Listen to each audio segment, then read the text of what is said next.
Welcome back and welcome to a bit of a different video. I asked you on Twitter and Instagram if you would like to see a video roundup of the movies that I've seen every week, because I have Movie Pass, so I go to the cinema quite a lot. I guess I just love all forms of storytelling, whether that be a book, a TV show or a movie. And it was a resounding yes. So I will be posting these at the moment on a Sunday. We'll see how it goes. I would love to hear your feedback in the comments, and obviously normally these are book related videos, and I post at least 2 book related videos a week, but I am going to be doing this roundup weekly, and it is going to come up sometime on a Sunday.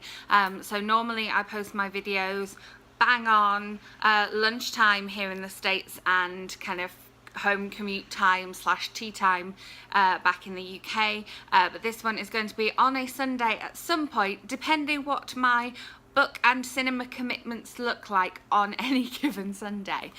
So yeah, I will be talking about the books that I've seen, the films that I've seen from Sunday to Sunday. So yeah, so last Sunday, this time last week, I went to see RBG, which is a documentary about Ruth Bader Ginsburg, who is a Supreme Court Justice. Now, being from the UK, I didn't know a whole lot about her. I knew that she was pioneering in gender equality, and in particular women's rights within the workplace, within the home, just within society. And whoa, my mind was absolutely blown by this film. I thought the film was really well done. It was really well edited and put together for a documentary. It wasn't just like, here's a story, here's somebody else talking about the story. There was clips, there was newspapers, there was her talking to camera, there was her at different events, there was historical recordings from inside the Supreme Court. It was just so well done, and I learned so much about her.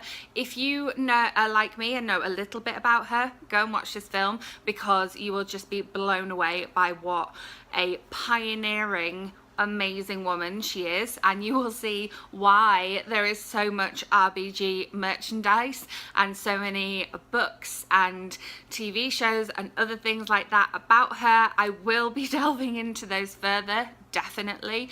There's a book of the same name, RBG, and I can get that on Hoopla, so I think I'm probably going to get that. Then on Monday I went to see Tag. Even if I didn't have Movie Pass, I think I would definitely go and see this one. There are occasionally films where I will go and see just because I have a Movie Pass. The next ones coming up after this one are definitely the case with that. But this one I would have definitely got a ticket to see, because I liked the trailer when I saw it. I also liked the fact that it had Ed Helms in it, because I liked him in The Hangover and The Office and Cedar Rapids. Generally I like his films, so I was definitely going to see this one. I did laugh. I did think that the story of a group of friends who have this same game of tag going on for like 20 odd years that they play every month of May was a really interesting concept, and it is based on a true story. I like the fact that the film took it a little bit deeper and examined what it meant to their friendship and their kind of their journey as they went away from being at school together and grew up and went on through life. There was one particular scene where one of them was trying to have an excuse to avoid getting tagged, which kind of takes place over the course of the film, although basically nothing is an excuse to not be tagged, but they can make amendments to the rules and things like that. And there was one particular thing that was used that I didn't like, I didn't agree with. I thought it took it too far, and it definitely could be a trigger warning for people.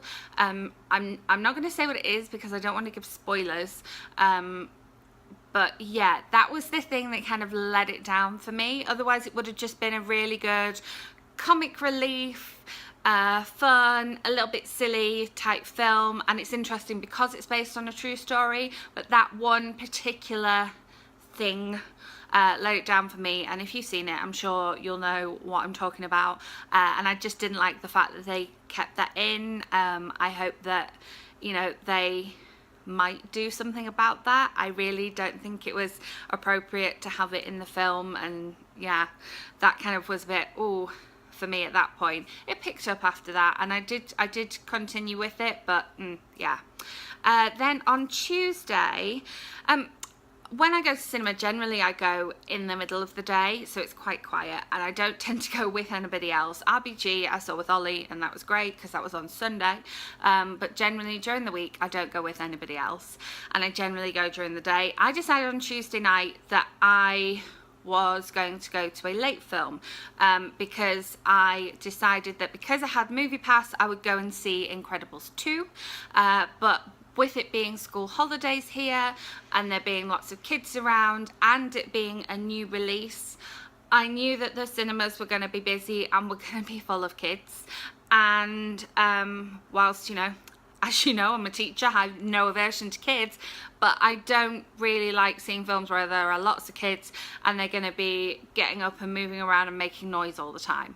So I said, oh, if there's like a late night showing, like a 10:30 showing, I will go and see that. So on Tuesday there was a 10:30 showing, so I went to go and see that. And let me just start by saying I wasn't the biggest fan of the original Incredibles 1. It was a good film. I did go and see it at the cinema because it's a Pixar film, and generally I like Pixar films. However, it wasn't my favourite Pixar film. I have rewatched it, you know, it's not that I didn't like it as much that I wouldn't rewatch it. However, Incredibles 2 I just thought was intensely boring, and I really regretted going to see that instead of going home and reading, and or going to sleep. This is a long film as well. I got out of the cinema at like 10 to 1 in the morning, having gone for a 10:30 showing. The film itself runs over 2 hours, and I think they really could have cut that down. For it being a kids film, it's too long. Basically, we had kind of the same thing playing over and over. We had Mrs. Incredible going and doing her thing as Elastigirl, and we had Mr. Incredible coping with the kids, and something would go wrong for her or right for her, and something would go wrong for him or right for him, and it was just basically that same thing over and over again.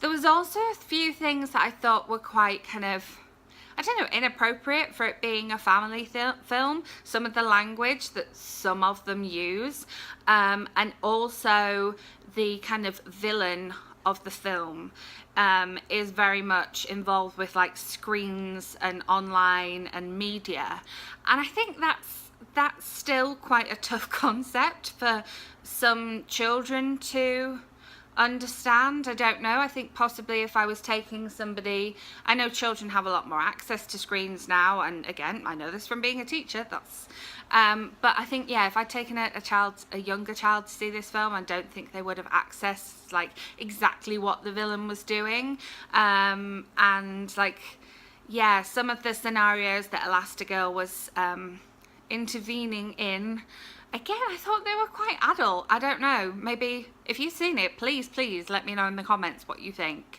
Then on Wednesday, I saw another kids film, which is a case of another thing that I wouldn't have gone to see if I didn't have Movie Pass. Probably would have got it on DVD from the library, just to see it at some point, because I like a kids film and I like to be up to date with what's going on in kids films as well, again from an educational point of view.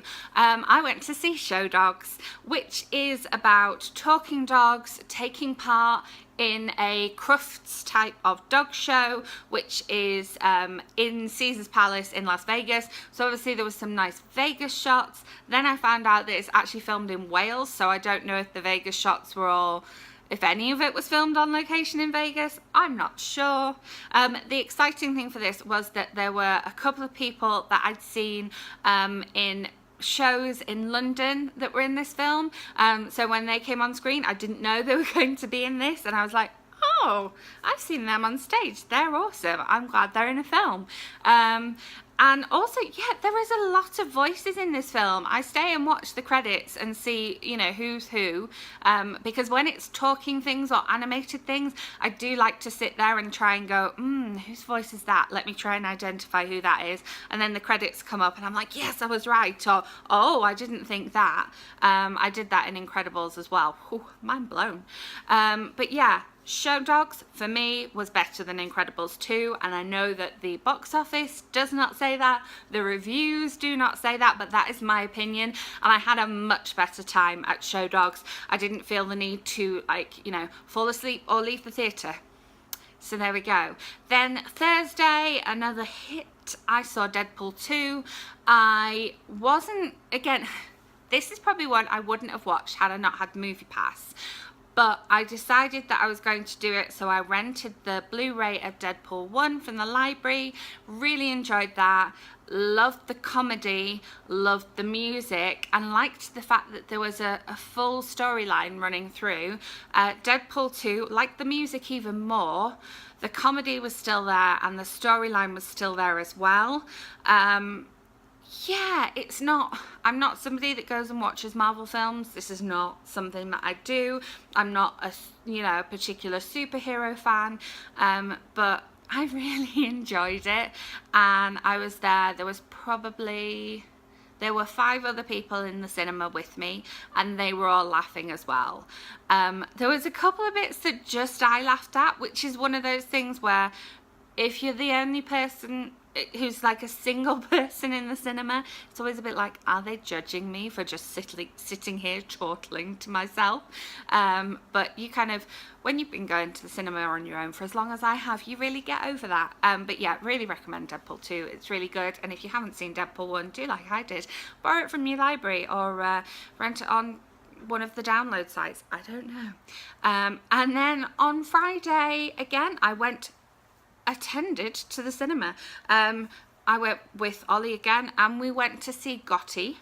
Now, this one has been pushed by Movie Pass because they have a stake in the film, and I know from the Movie Pass Reddit that people are getting really fed up with them pushing it and suggesting that people go and see it. However, we'd seen a trailer for this one or seen it advertised somewhere, and wanted to see it before I knew that Movie Pass was kind of invested in it, or before it was kind of getting all these rubbish reviews from people, because we're interested in that side of kind of true crime. Again, it's something that's based on a true story, and is the story of a real person.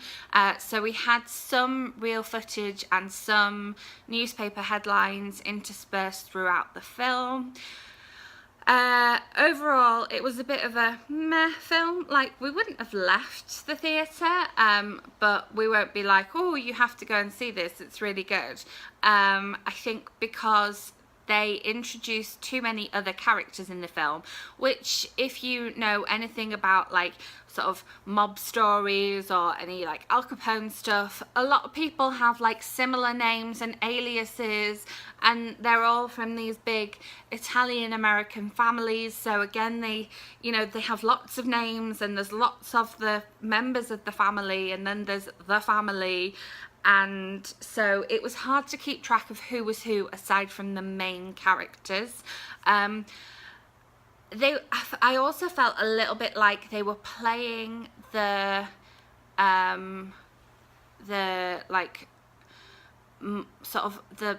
mob actors as a little bit over the top. It almost felt a little bit camp.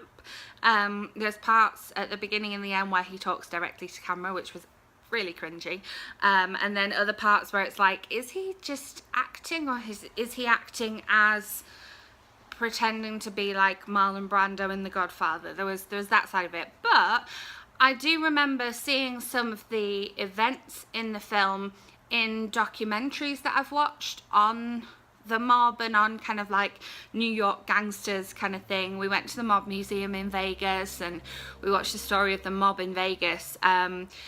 And so it was nice to see some of those events play out in the film and be put in context of this one person's life. And that was really interesting.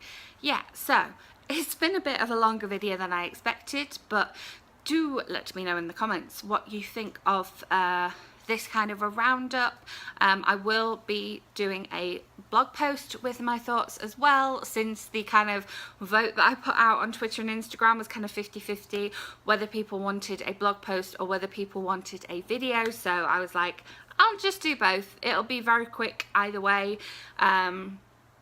So yeah, especially let me know if you've seen Incredibles 2 and what you thought of it, because I think my opinion is quite different to what the general consensus about the film is. But it's definitely one of those that I wouldn't have seen without MoviePass. I would have seen RBG, I would have seen Tag, I would have seen both of those without MoviePass, but probably the rest of the films I saw this week I probably wouldn't have seen with MoviePass, which makes sense because before I got MoviePass I saw 1 to 2 films each week because I've got the time to see them at the minute. So yes, let me know in the comments. Make sure you are subscribed so that my next video of this lands in your subscription feed. And if you enjoyed this video, let me know by giving me a thumbs up. And I will be back with more films next Sunday and with a book video for you on Tuesday. So I will see you then. Bye.